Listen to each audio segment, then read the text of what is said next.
Hello,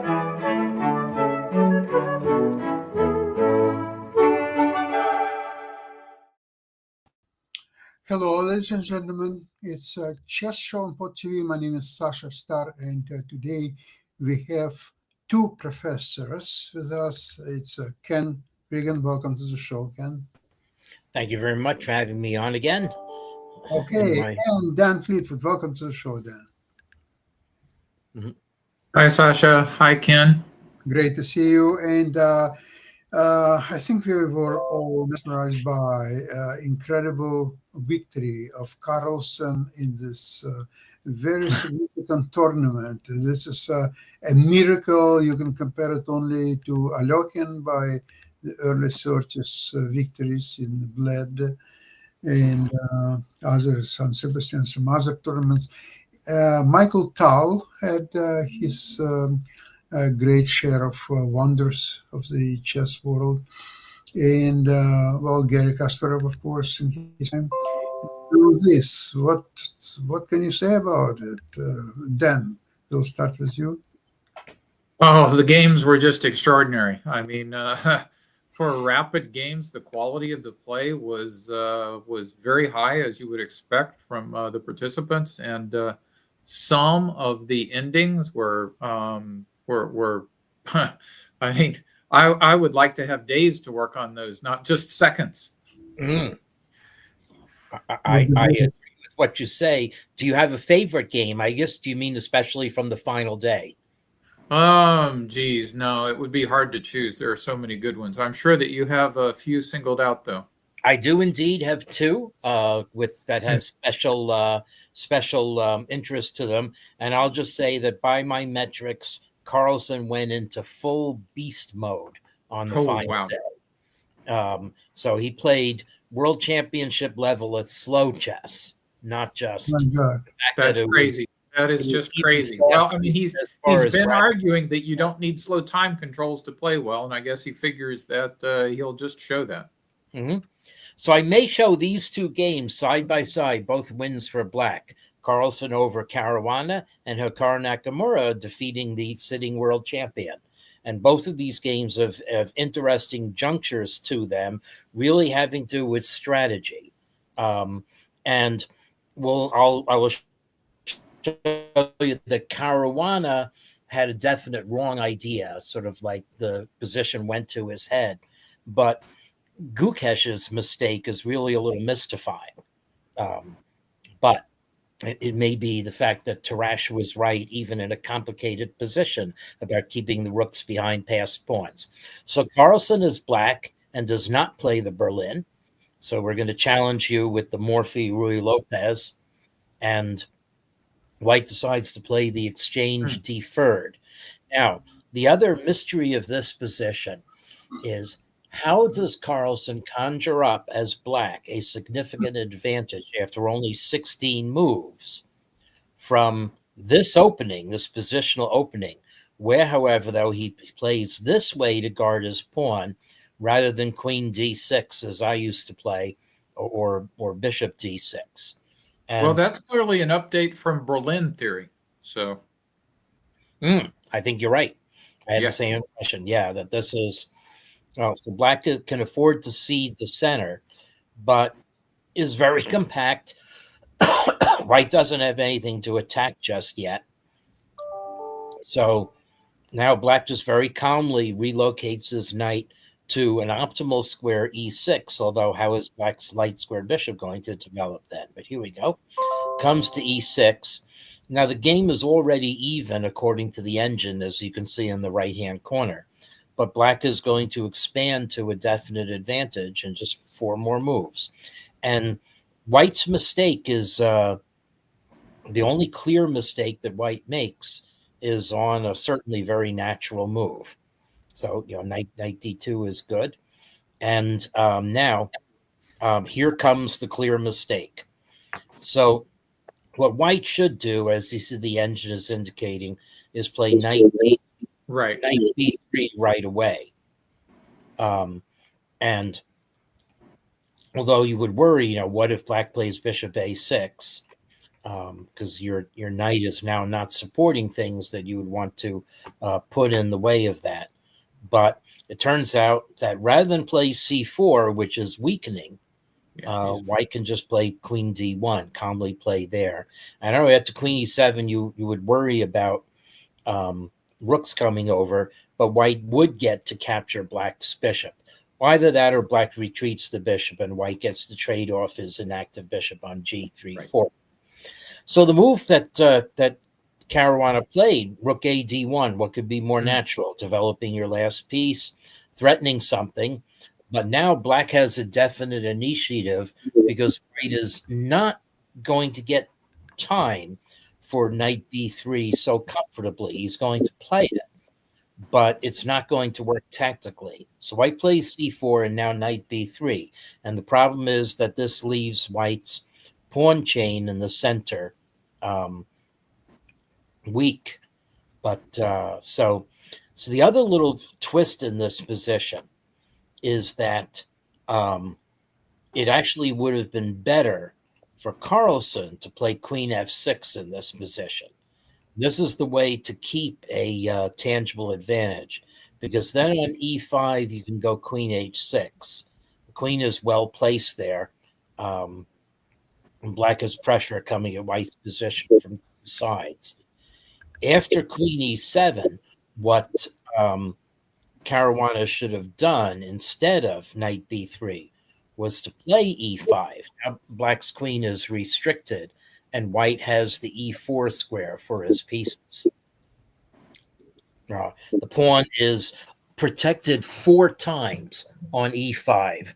Nimzovich, it's hard to play that with the bishop there on g3, though. Oh yeah, you're right. Yes, this is true. It looks like you're just burying that bishop. So yeah, although it can go to h4. I mean, black. Well, that's true. That's true. Going to be embarrassed. These are things, though, that how much time do we have left now? Like 8 minutes? Yeah, I would want several minutes to sort that out. Right, of course. This is the fast as here. It was 10 minutes total initial with a 5-second increment. So anyway, knight b3, and now that's beautiful bishop. Beautiful bishop, and the bishop on a6 is skewering f1.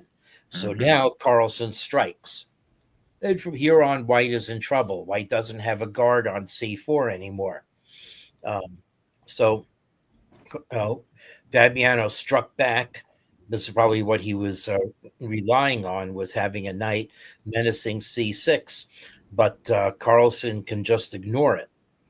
So if knight takes c6, then black will move the queen. Black will have 2 adjacent strong queenside pawns backed by the rooks and bishop. But anyway, so knight f5 actually might have been the best move. But anyway, rook here. Now, this is just a tactical mistake, and Carlsen pounces. We take the bishop. And now if white recaptures, then black just calmly recaptures on b4. Or I'm sorry, takes on b2 first. Yeah. And black will have an advanced pawn, and this is where white's bishop on g3 being out of the game will really matter. Black probably is going to push the b pawn through and win something. So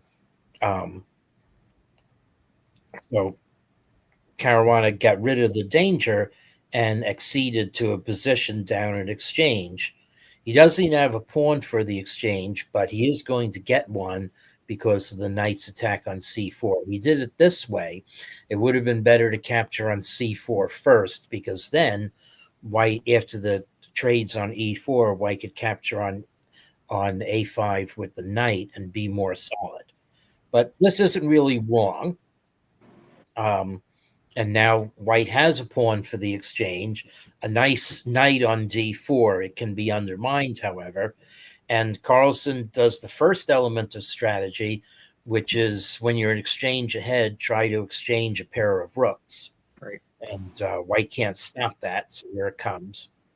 And now black is able to undermine the white knight So white's knight moves and takes a pawn, but the knight comes back. It's not supported, but it's still in the center. And this is the tabia.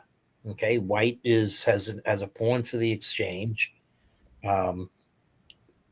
Okay, so there's nothing wrong with these moves. Now, the engine says here that black should have played h5 to disrupt white's position. But there's nothing wrong with f6. It's Caruana's next move or next moves that need comment. So the question is, can white hold this position by just sitting? Okay, there's nothing wrong with h5, so I'll play that on the board. It's the next move. It's actually the next move but one. So I played bishop b6, supporting knight. That's fine. Black retreats to b7. And now, can white just sit? You've got the bishop on b6, supporting the pawn and the knight. The knight guards f3. Is there anything burning that black can do? I mean, if black's king gets to d3, is it really that much of a problem? I guess the problem for white is that black can attack d4 with two pieces, maybe. Or maybe that's what Caruana here.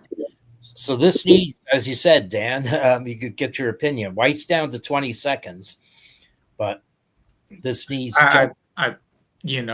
in 20 seconds, I'm probably just going to play knight b5 and then hope that I can fork the bishop on d6. But that's coffee house stuff. So well, yeah, f3 hangs, but yeah, so that's the problem. Yeah, that's his position against Carlsen. This is the real yeah. So I mean, there's just nothing active that looks good. Yeah, but can you just stay passive? That's the problem. That's the question. I don't know. So what does he do? Like play f4 or something? That's what he did. So this is It is so that f3 doesn't hang. Right. But now, objectively speaking, at least judging from the computer evaluation, and if we did a really deep analysis, probably we could see that black is forcibly winning now. So white continues hurling his inferior force against the black ramparts, giving up a pawn. But now we can all agree that this position is winning for black because of the passed pawn. And white got his pawn to a7, whoop-de-doo, black's bishop on d5 guards it. And I'll just play through the rest of the moves. So was white doomed in any event?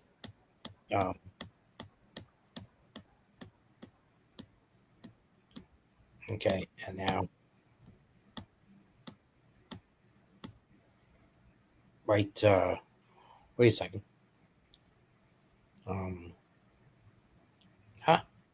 Wait, black played here. Why can't white play the pawn down? Oh, because black could go rook a1 check first. Yeah, so and there's no king b7. Rook a1 check, and there's no king b7. So yep, and white resigned.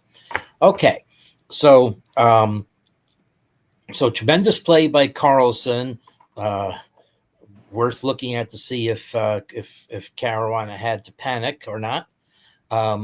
Now, let's look at Nakamura versus Gukesh. Okay, so this has, besides having a very interesting opening, this has a definite sort of decision juncture in what we'll call a rook middle game, with pawns advancing on both sides of the board. Okay, so it's really, so the first question here is black gaining something by harassing white or just helping white pieces to good squares? The engine likes this for white, but this is the typical kind of position where I think actually the engine underestimates black. I don't like the knight on b3 in this kind of a position. It's kind of in the way. So yeah. But on the other hand, black judged that he had to compromise. So black judged that if he castles, which is the normal, smooth way to handle this kind of position, then white is going to gin up an attack by g4, maybe preceded by castling queenside. So, so this is so black fearing that decided to displace white's queen and then create a diversion on the other side of the board. And white's queen did not have to come back, according to the engine. White could just play, just play natural development moves. I guess, however, if you're white in this position, your instinct is you want to push g4 and push on the h file, but maybe that does not work tactically. So white withdrew the queen, and now objectively black is completely fine again. But there are going to be a lot more interesting junctures in the position. The players trade queens, and white still has some nagging advantages. Advantage in space in the center. Now a better pawn structure. So the engine is consistently showing white about half a pawn ahead. And here we go. White's knights become very active. And now I won't criticize white's play too harshly here. White is able to get a clamp on the queen side. So now white has a definite king side. White now has a definite plan to advance on the king side, winning a pawn. But even if you didn't win the pawn structure with the pawn on e5 and the hole on f6 definitely favors white. It cuts off black's king, makes an advance of the g and h pawns very dangerous. So black has to gin up counterplay on the a file, but there are tactical interludes here. So we play, white captures another pawn. So white's 2 pawns ahead. However, black does have a way to make trouble because it is hard for white to defend a2. Yeah. And let's see, are we at now the juncture already? The next one more move. Okay. So this is the relevant juncture. White can't really comfortably guard a2. So white has to get the pawns moving. Okay, so Gukesh played h4, and it gives away an advantage that white could have had by playing rook takes d8, rook takes d8 first. But this looks scary, almost suicidal, because you're allowing black's rook into the position. So it's not just going to be a knight on a2. It's the rook invading. However, this turns out to be tactically not as good in the short time that I've had to investigate this, because of what Sigbert Tarish would say. The rook is in front of the passed pawn. It should stay behind. Okay, so the reality is once black's rook leaves the d file, white takes it over, and now checkmate patterns are happening with white's pawns. And if, on the other hand, black captures this pawn with the knight, then there isn't a clear path toward advancement. White plays here, and black can't move the knight. Will lose the great pawn, and black's rook is stuck defending the knight. And now black has tied himself up and helpless. So the answer actually is that the reason why white should trade on d8, well, aside from the idea of black taking with the king, is that it gets black's rook out from behind the passed pawn. And if black takes with the king, now white's rook comes in like with the Song of the Valkyries. Okay, so that's why black can't do that. So in the game, Gukesh played here, but now Nakamura struck with rook takes d1, seemingly inviting white's rook in, but black's rook is on a8, and now it's really just a game of tempi. So it turns out that in this position, even though white has the extra tempo h4, white is not able to penetrate on the queen side the way it would have been otherwise. It's all in this position, the advantage clearly goes to the better blitz player. Yeah, and maybe that's what it is. I mean, they were down to blitz time increments. So so it's just, so why is this so much better for white without having played h4, but black also not having played knight takes a2? And it turns out that this, for some reason, just the tempi game, this holds for white and holds a 2-pawn advantage. So anyway, So black captures, and then knight takes a2. Black has the rook behind the pawn, and white can't guard the a pawn and come in. So Gukesh threw his forces forward, but they're just not quite in time. I mean, h7 threatens mate, but black can just guard with king g7. So anyway, so knight h7 check. White may be trying to go for a draw, but no, black. So this again is very scary looking. Isn't this checkmate on h7 coming up? But no, black's knight to the rescue. This is Yahoo. Yahoo is right, and so white now. So black is able to make trouble before white can.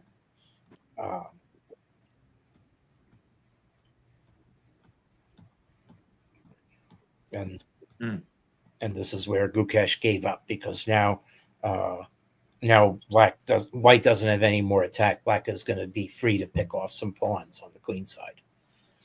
So very very interesting game as well. So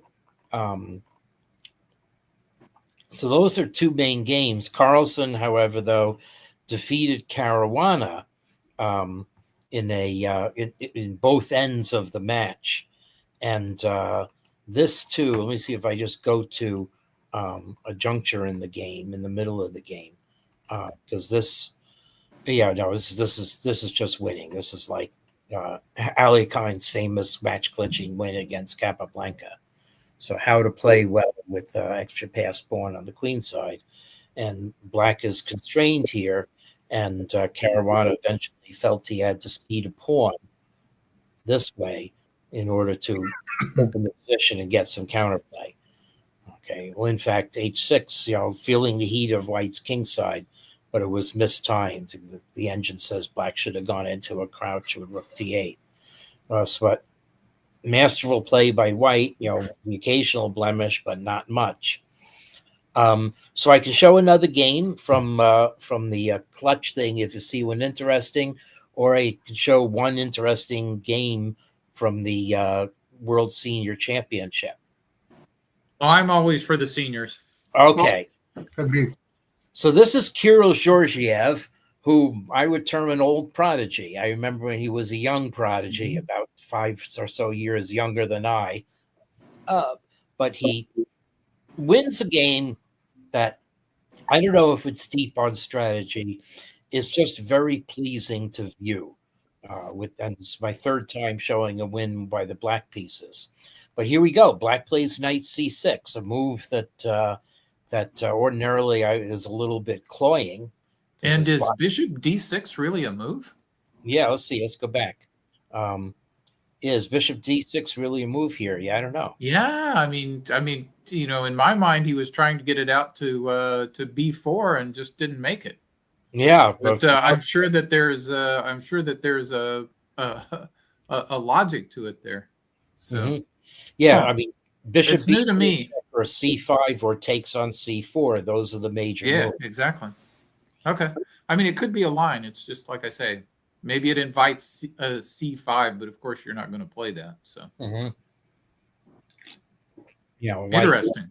Yeah. So white, the knight d2 move is clearly as if black had played more slowly, right? With c6. Anyway, so I don't know what's going on here. Yeah, what's going on? These are all very interesting moves, and now. This at least makes sense, because in the stone wall, I do want to try to get my bishop to d6 if white can't trade it off somehow. Yeah, but you want the pawn on c6, so maybe that comes too. Yeah, let's see. Well, black just plays calmly. Okay, at least the knight is gone. Black has some active things. Mm-hmm. White has not had time to play f3, evicting black's knight from the center. And that's probably one of the tactical factors in the game. So now we get this interesting pawn structure with, not sure the terms. Each has a pawn on e4, e5 that has sort of passed each other by. I don't know if there's a term for pawns that are opposite from how pawns usually face each other on a file. But this is going to be a pure dance of queens and bishops, and no bishops get traded. So white solidifies. Neither player wants to concede the squares by trading the bishop. So black plays rook d8. And I don't know why these are queried moves. These look very logical. White decides to fall back. Black falls back. Again, a logical move to me. Bishop's coming to h5. Black has a slight pull. But now we trade off all the rooks. So pure queens and bishops ending with a filled center. And so natural moves are queried by the engine. I don't know why. I didn't bother to. I just think positions with diagonals are harder to visualize than positions with open ranks and files. Yeah, that's a very good point. Yeah. And maybe it even applies to computers. Yeah, possibly. I don't know. All I know is computers now are better than I am at visualizing them. So right. But visualizing. It is clear to you that black stands better here because black's are better than white's. But can you cash in and crash through? No pawns have been exchanged yet either. So black comes forward. Usually when you come forward like this, however, you have rooks behind you. So it's a question of where is this attack going? Well, it is coming in. So now maybe, again, white should not be making weaknesses. So maybe the counterattack is not worth the weakness on c4. So now white has to fall forward again, and black now is going to come out a pawn ahead from this. Okay. Now white, again, had chances. White is, by the way, back in the game now because white can capture the pawn on c7 and capture with the g pawn. But white captured with the e pawn instead. And that just makes an impending move e3 all the more effective. And what white probably overlooked is that e3 is not just impending, it's on the board. Yeah. So nice. Point being that if white captures an f4, black's queen appears, and white's bishop on a5 is out of position to guard the pawn. So I had to plug in my laptop. So anyway, now black has a very definite attack. Oh, I have my laptop plugged in. Oh, I don't. And so now we can see that the game is nearing its end, and it does in a couple more moves. So a nice win, and now black is 2 points ahead in the bishop ending. There is so aesthetic, and good for Kirill. Yeah, it's very nice. I'm going to have to go study that opening. Maybe a new idea for correspondence chess. Yeah. So, is more correspondence chess getting underway soon? I'm in the 34th World Final now and playing 2 boards in a match, U.S. Germany. So, okay. Very interesting. Well, if you are not scared playing bishop d6 of c5, then of course I would play it myself. No, but I don't think that c5 is entirely dangerous for black.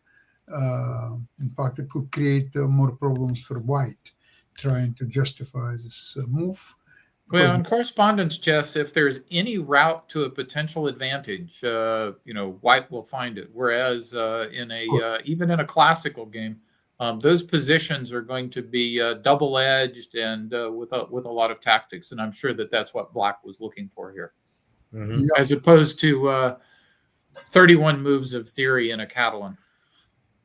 Yeah, but it looks like white was non-committal in that game, and the black simply slowly outplayed them and didn't do anything extraordinary except that they played very instructive, precise game, and white was quite helpless in that game.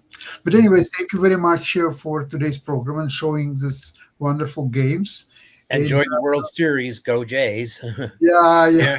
You say that in Buffalo too. So I'm rooting for a game 7 and an exciting finale. yes. Okay, that might happen still. Well, in any case, have a great weekend, everybody, and see you next week, same place, same time. Bye bye, everybody. All right. Bye-bye. Bye, everyone. Mhm.